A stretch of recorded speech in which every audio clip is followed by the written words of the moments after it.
The predator cubs observed. Her use a pen, now they bring her rocks to sign part. 1. The stranded xenobiologist. Shuttle was falling apart around her. Park Yuna gripped her seat as the small ship shook and screamed through the atmosphere. Red warning lights filled the cockpit. The computer voice kept repeating the same words over and over. System failure. System failure. System failure. She was supposed to be on a simple survey mission. Fly over the moon, take some readings, go back to the main ship. Easy work, safe work. But something had gone wrong with the engine, and now she was crashing toward a world that humans had never touched. The trees came up fast. Purple and blue in colors she did not have names for. Yuna closed her eyes and held on. The crash was loud and violent. Metal bent. Glass broke. Yuna felt pain in her shoulder and her head. Then everything went quiet. When she opened her eyes, she was alive. That surprised her. She crawled out of the broken shuttle into a forest, unlike anything she had ever seen. The trees were tall, taller than buildings back on Earth. Their leaves were the color of wine and midnight. Strange birds with too many wings flew between the branches. The air smelled sweet and sharp at the same time. Yuna checked her emergency beacon. Dead. She checked her communication device. Also dead. The crash had destroyed almost everything useful. She sat down on the soft ground and tried not to cry. The Federation had files on this moon. She remembered reading them before the mission. The files said this was a pre-contact world. That meant intelligent life existed here, but they had not developed technology yet. The rules were very clear about such places. Humans were not allowed to interfere. Humans were not allowed to make contact. Humans were supposed to stay far away and just watch. But Yuna was not watching from space anymore. She was sitting in the middle of the forest with a broken shuttle, and no way to call for help. She had enough food for maybe 2 weeks. Water would be harder to find. And according to the files, the dominant species on this moon were predators. Big ones. The Vorath, the Federation called them. Pack hunters with scales like black glass and 6 eyes that could see in the dark. Yuna stood up and started walking. She needed to find shelter before night came. The cave was not perfect, but it was good enough. It sat at the base of a rocky hill, hidden behind thick bushes with silver leaves. The opening was small enough that nothing too large could fit inside. Yuna checked every corner for dangerous animals, found none, and decided this would be her home for now. She spent the first 2 days organizing her supplies. She had 12 food bars, a water filter that still worked, a medical kit, her field journal, and 3 pens. She also had a small knife and a thermal blanket. Not much, but enough to survive if she was careful. On the 3rd night, everything changed. Yuna was sitting near the cave entrance, writing in her journal by the light of a small lamp. She wrote about the crash, the forest, her fear. Writing helped her think. Writing helped her stay calm. It was a habit she had developed as a child, and she had never stopped. She heard the sound first.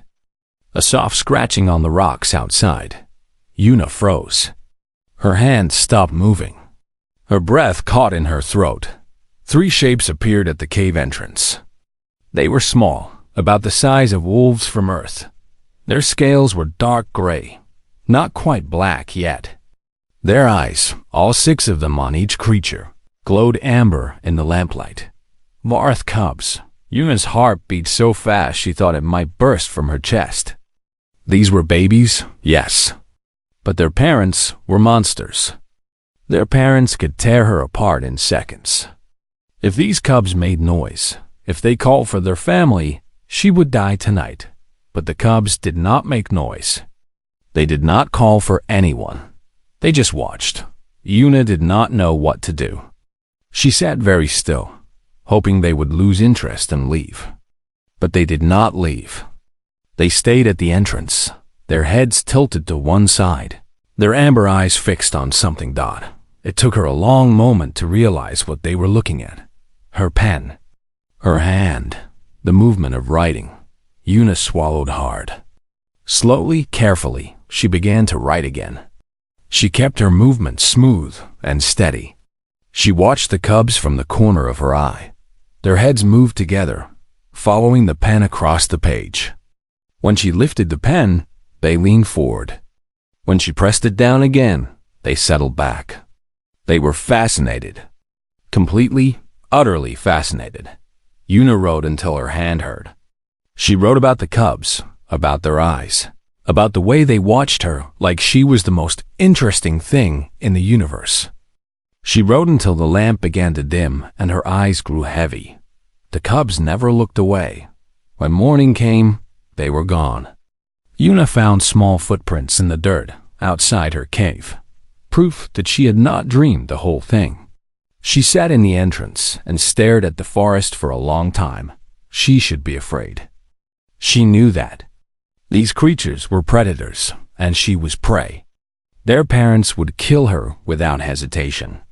Every rule, every training, every piece of common sense told her to hide, to stay silent, to make herself invisible.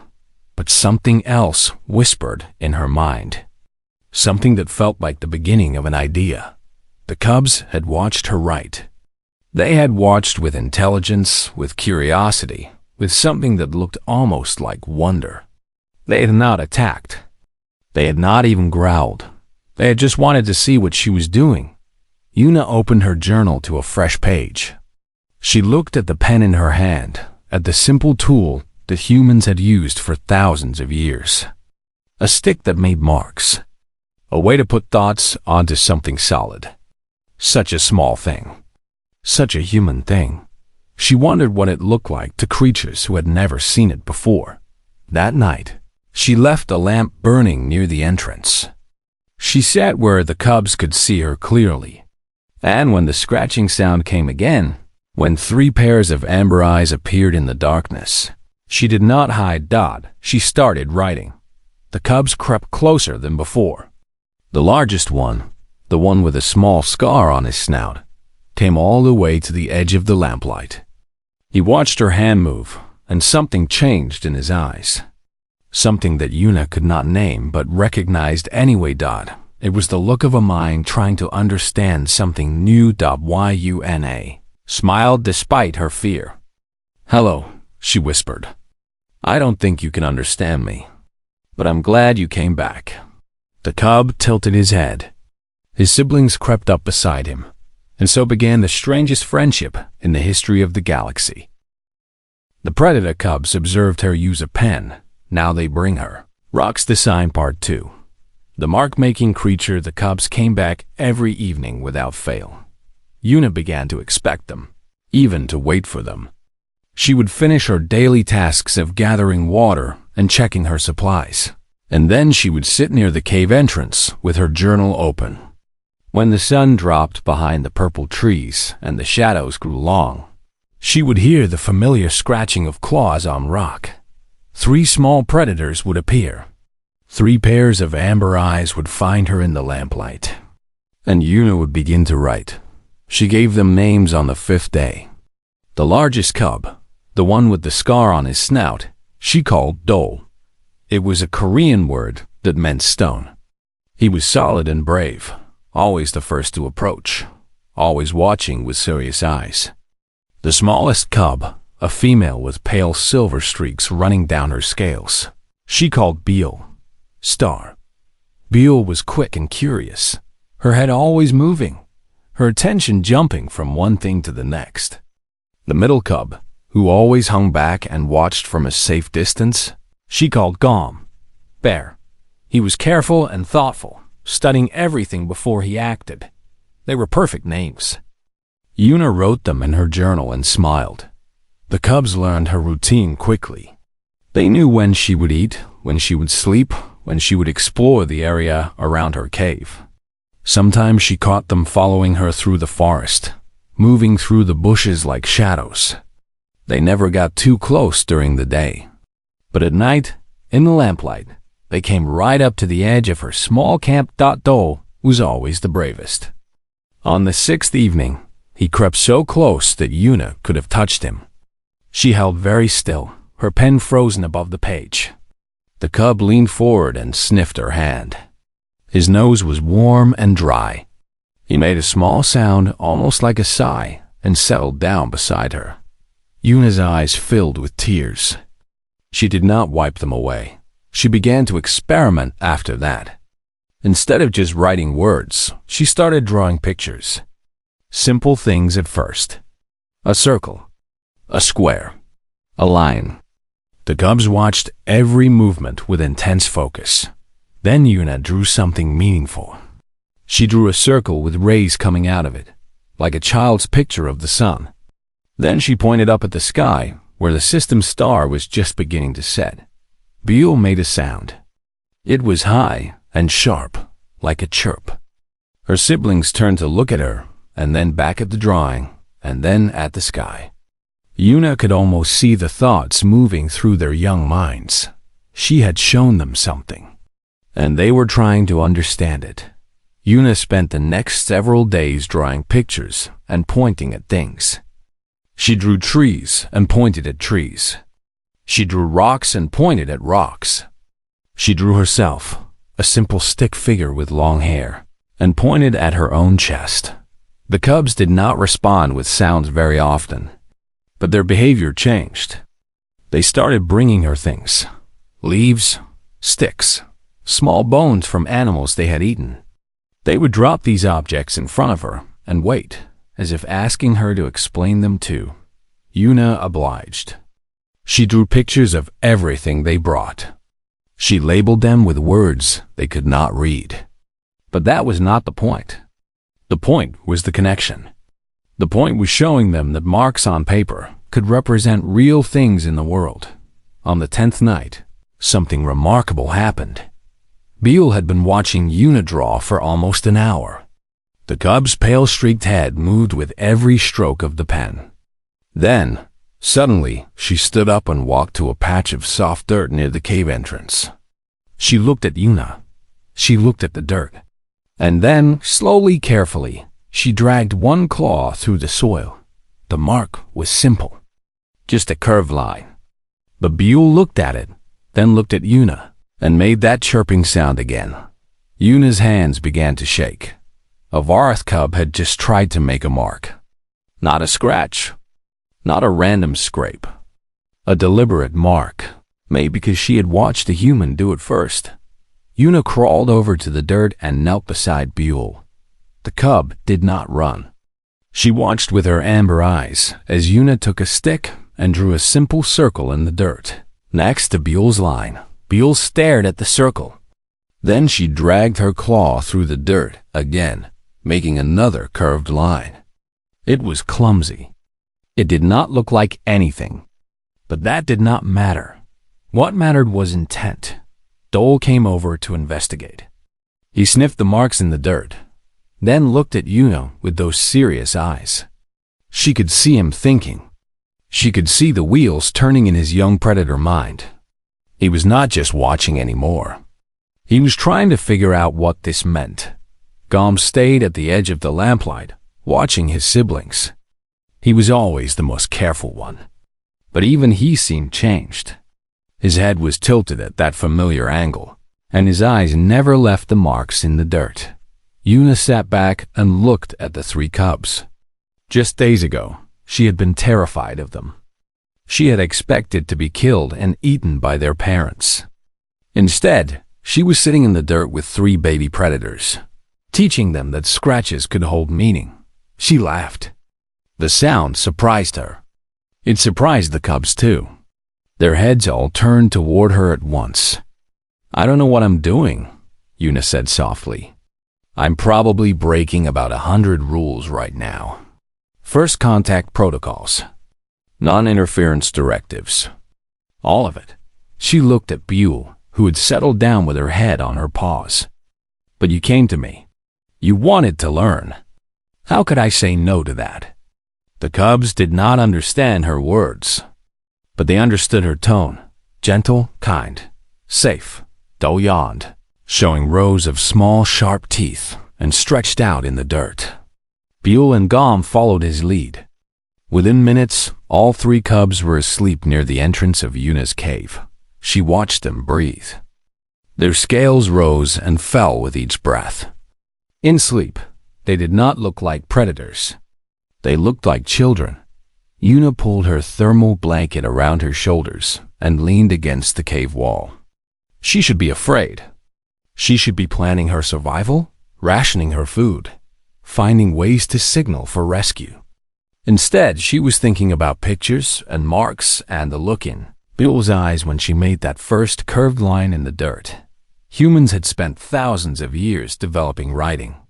It had started with simple pictures on cave walls, marks that meant danger or food or home. Over time, those pictures had become letters, and letters had become words. And words had become books and laws and songs and everything that had made civilization possible. It had taken humans thousands of years. But it had started somewhere. It had started with someone making a mark and someone else understanding that the mark meant something. Yuna looked at the sleeping cubs.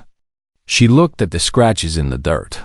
Maybe she was not supposed to be here. Maybe the crash had been an accident, a random disaster that should never have happened. But she was here now. And these creatures, these young predators with their curious eyes and their eager minds, had found her. The universe had put them together for a reason. Yuna was sure of that now. She picked up her pen and opened her journal to a fresh page. In careful handwriting, she wrote, Day 10. The cubs are learning. I don't know what this means yet, but I think it might be important.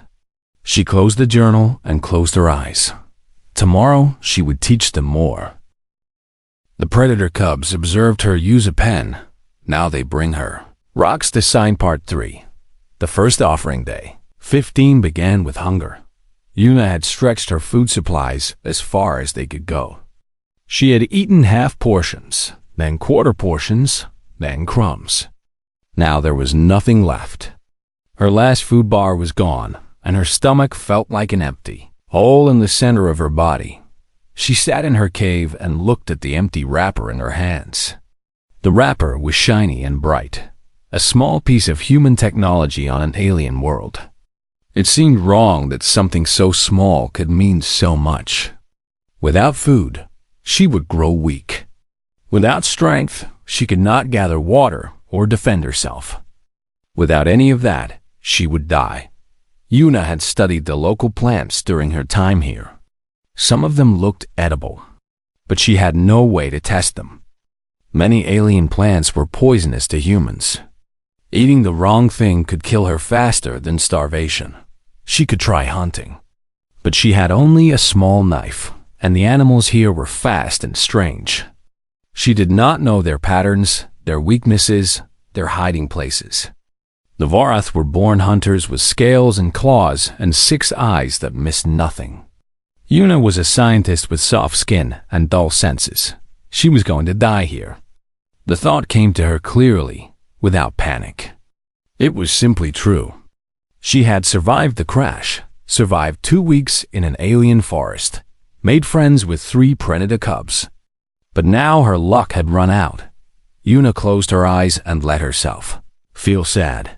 A scratching sound made her look up. Gom stood at the entrance of the cave. The middle cub, the careful one, the one who always hung back. He was alone. His siblings were nowhere in sight. Yuna watched him with tired eyes. Hello, Gom, she said softly. I'm sorry. I don't think I can draw for you today. Gom walked forward into the cave. He moved slowly, carefully, the way he always did.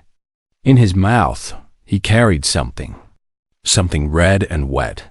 He stopped in front of Yuna and dropped it at her feet. It was meat.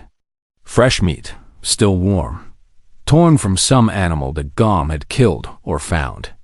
Yuna stared at it. She stared at Gom.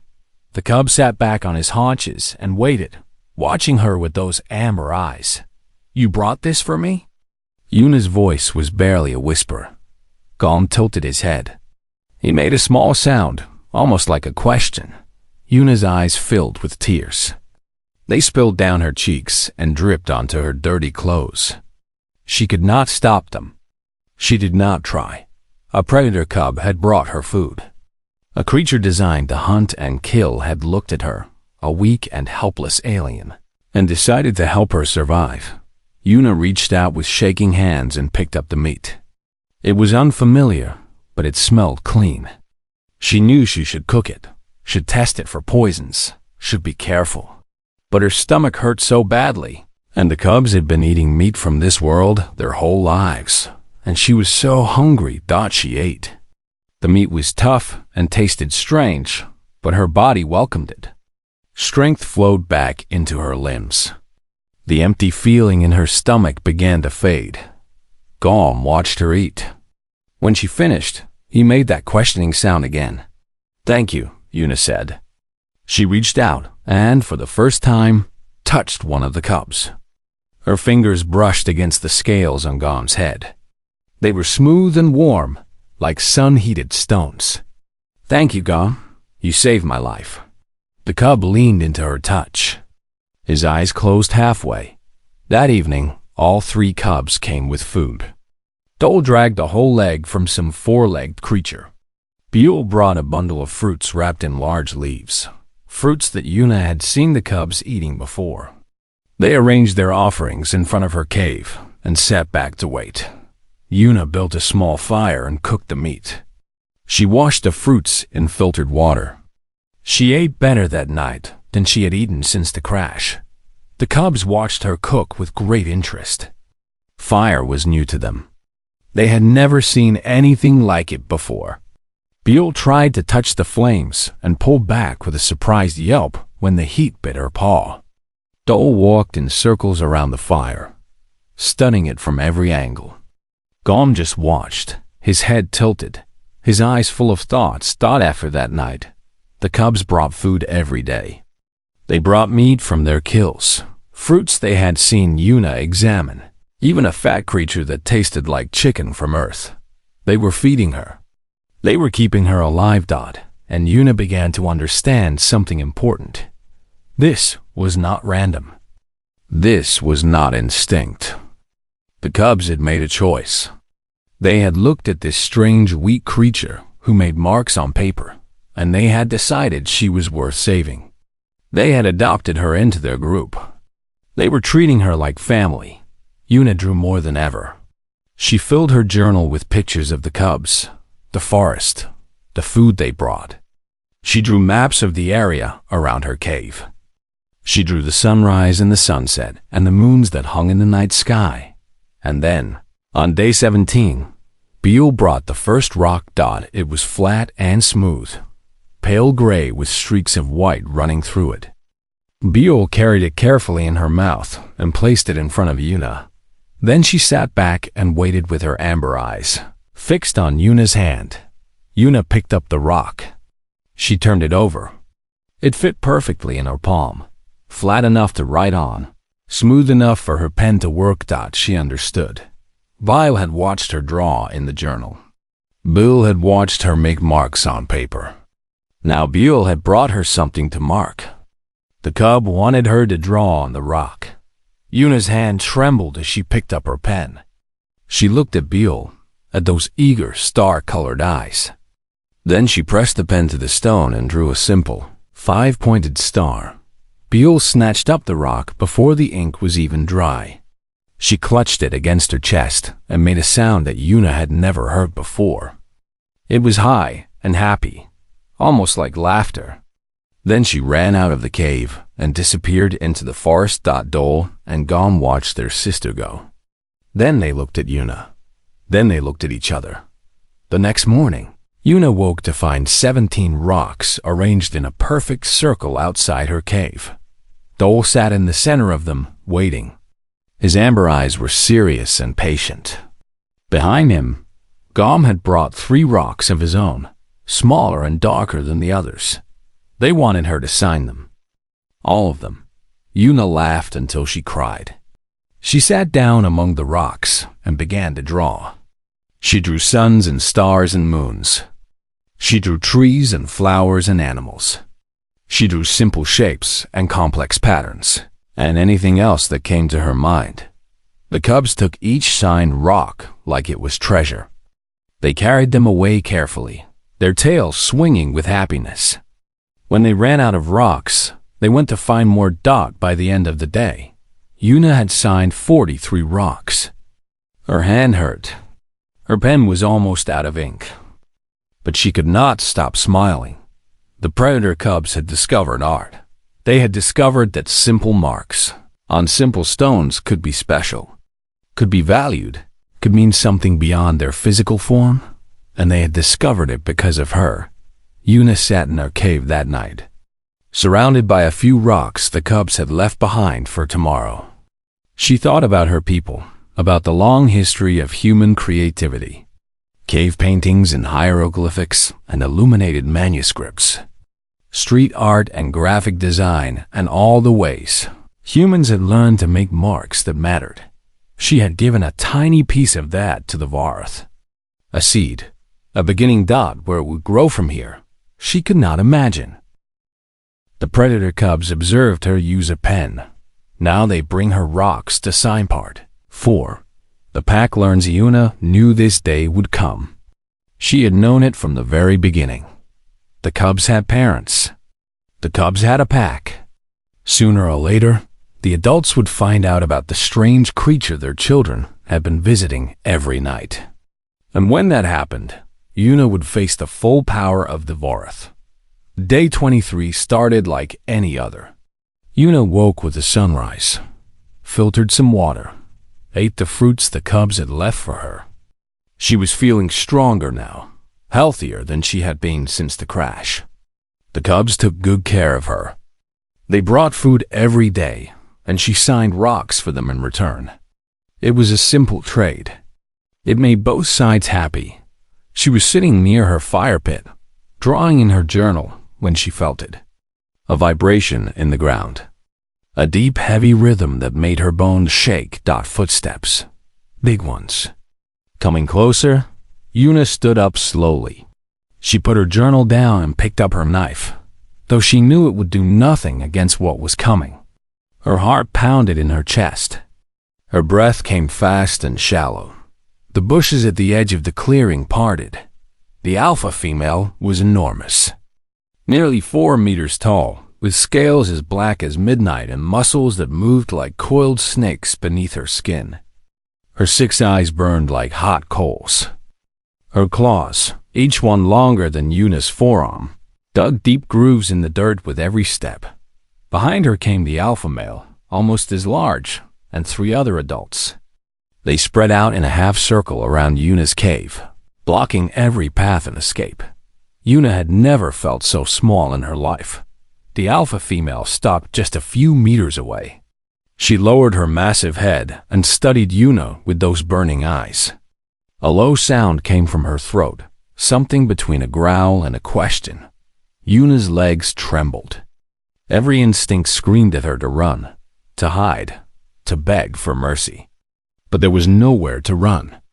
There was nothing to hide behind. And she did not think the Varth understood begging. So she did the only thing that made sense. She bent down and picked up a rock from the pile the cubs had left. Her hand shook so badly, she almost dropped it. She held it against her chest and took a deep breath. Then she began to draw. The alpha female went very still. Her head tilted to one side, just like the cubs did.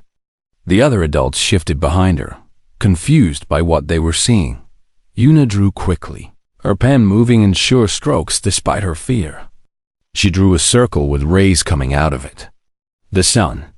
She had drawn this 100 times for the cubs. It was the first symbol they had learned. The alpha female's eyes followed her movements. The growling sound faded away. Una kept drawing. She drew 3 small shapes with 6 eyes each.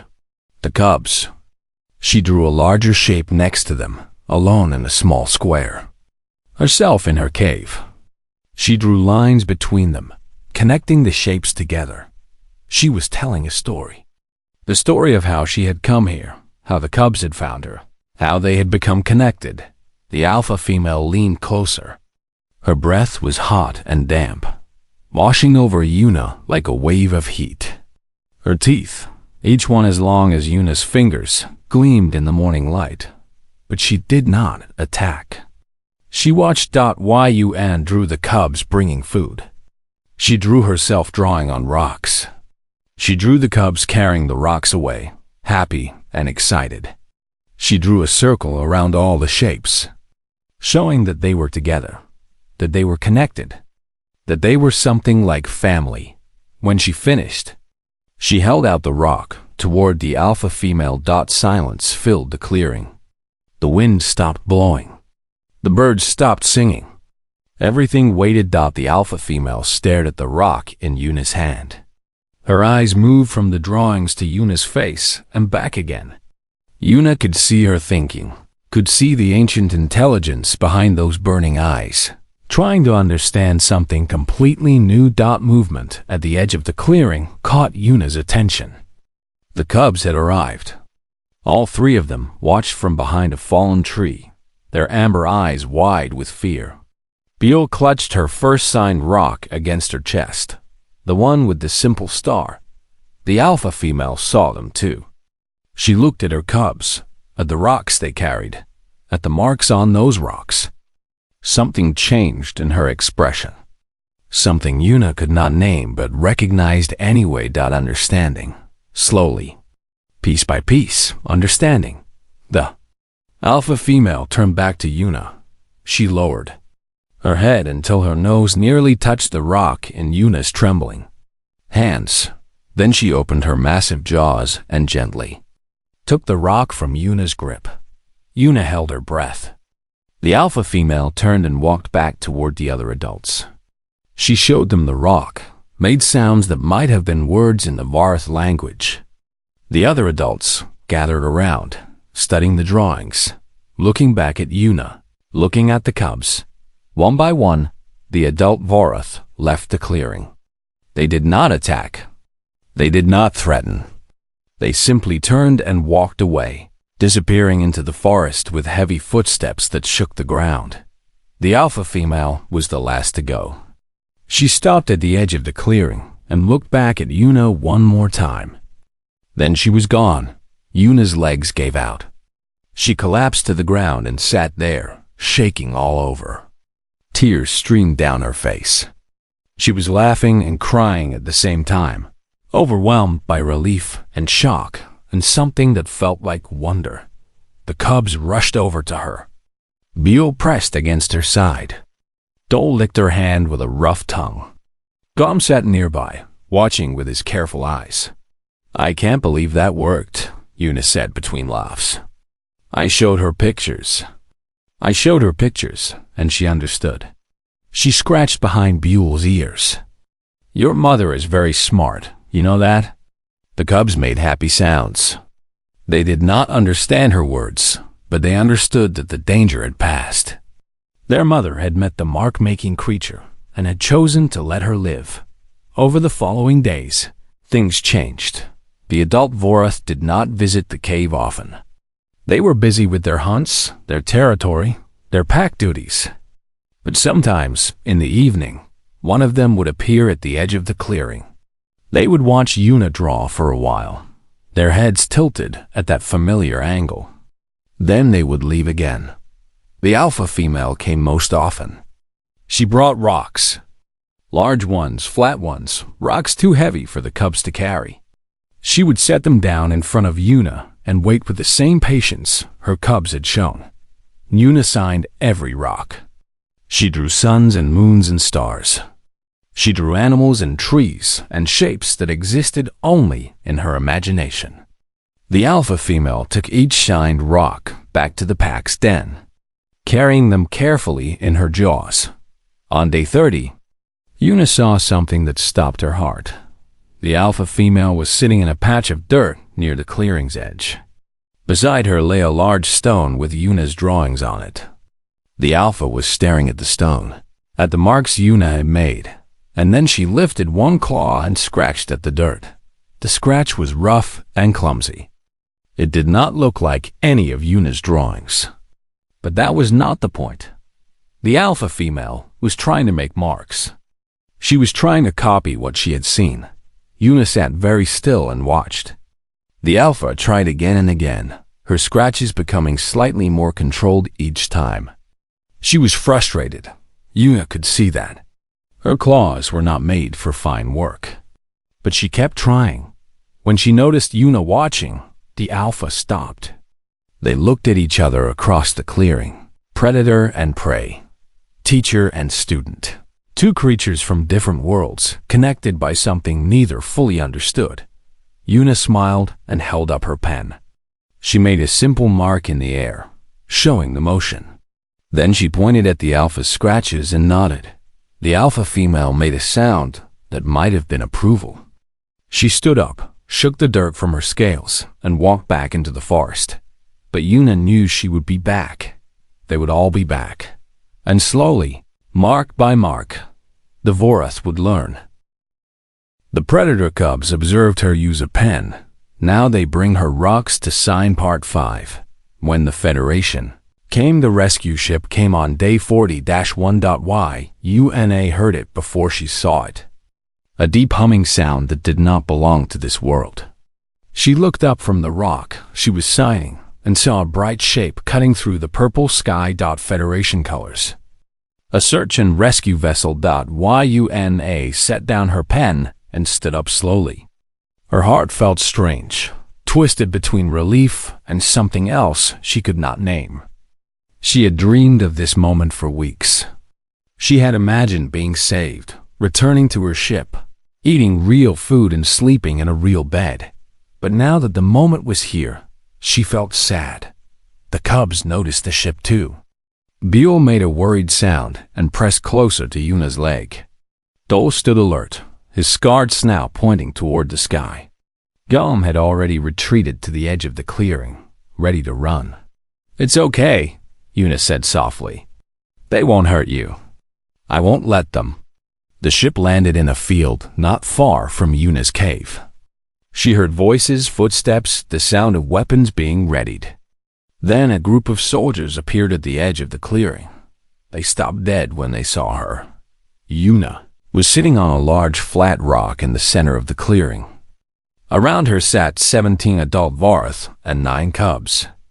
The alpha female lay directly behind Yuna, her massive head resting on her paws. 3 shine stones hung from a cord around her neck, decorated with Yuna's drawings. The lead soldier, a tall man with a shocked expression, took a step forward. "Dr. Park? Dr. Park, Yuna?" "That's me," Yuna said calmly. "You can lower your weapons. They won't attack." The soldier did not lower his weapon. His eyes moved from Yuna to the Vorath to Yuna again. "We expected to find a body," he said. "We've been searching for weeks. The shuttle was completely destroyed. I survived." Yuna gestured at the creatures around her. They helped. The soldier's name was Baek Ji-hoon. He was a lieutenant in the Federation's rescue corps, experienced and professional. But nothing in his training had prepared him for this. He ordered his team to stand down, but to stay alert. Then he approached Yuna slowly, carefully, keeping his eyes on the massive predators all around them. "Are you injured?" he asked. "I'm fine. Better than fine, actually." Yuna scratched behind Buell's ears. The cub chirped happily. "They've been feeding me for weeks. Fruits, meat, everything I need." Ji-hoon stared at her. "Feeding you?" "They're apex predators. The file said they eat creatures 3 times your size." "They do. But they decided I was worth keeping alive." Yuna smiled. "I think it's because of the drawings." She explained everything. The crash, the cubs finding her, the way they had watched her write. She told him about the rocks, about the signing, about the alpha female trying to make her own marks in the dirt. She showed him her journal, filled with sketches and notes and observations. Ji-hoon listened without interrupting. His expression changed slowly from disbelief to amazement to something that looked almost like fear. "Do you understand what you've done?" he asked when she finished. These are pre-contact species. We're not supposed to interfere with their development. There are laws, protocols, entire branches of the government dedicated to preventing exactly this kind of situation. I know. Yuna looked at the alpha female, who was watching the conversation with calm, intelligent eyes. But they came to me. They chose to learn. How could I refuse that? Ji-hoon shook his head. The Federation is going to lose its mind. A pre-contact species showing signs of symbolic reasoning? Understanding that marks can represent ideas? That's the first step toward writing. Toward civilization. Toward everything. I know, Yuna said again. That's why it matters. The alpha female stood up. She was so large that Ji-hoon took several quick steps backward, his hand reaching for his weapon. But the alpha did not move toward him. Instead, she walked to a pile of rocks near the edge of the clearing and picked one up in her jaws. She carried it to Ji-hoon and dropped it at his feet. It was a flat gray stone, smooth and perfect for drawing. The alpha looked at Ji-hoon, then at the rock, then at Yuna. She made a sound that might have been a question. Ji-hoon looked down at the rock. What does she want? Yuna laughed softly. She wants you to sign it. What? Draw something. Anything. A shape, a symbol, whatever you want. Yuna handed him one of her pens. She wants to see if you can do what I do. Ji-hoon held the pen like it might explode. He looked at the alpha female, at her massive form and burning eyes and rows of deadly teeth. Then he looked at the simple rock at his feet. Slowly, he knelt down and drew a circle on the stone. The alpha female picked up the rock and examined it closely. She made a satisfied sound and carried it away to join her collection. Ji-hoon stood up, looking dazed. That was, I know. Yuna smiled.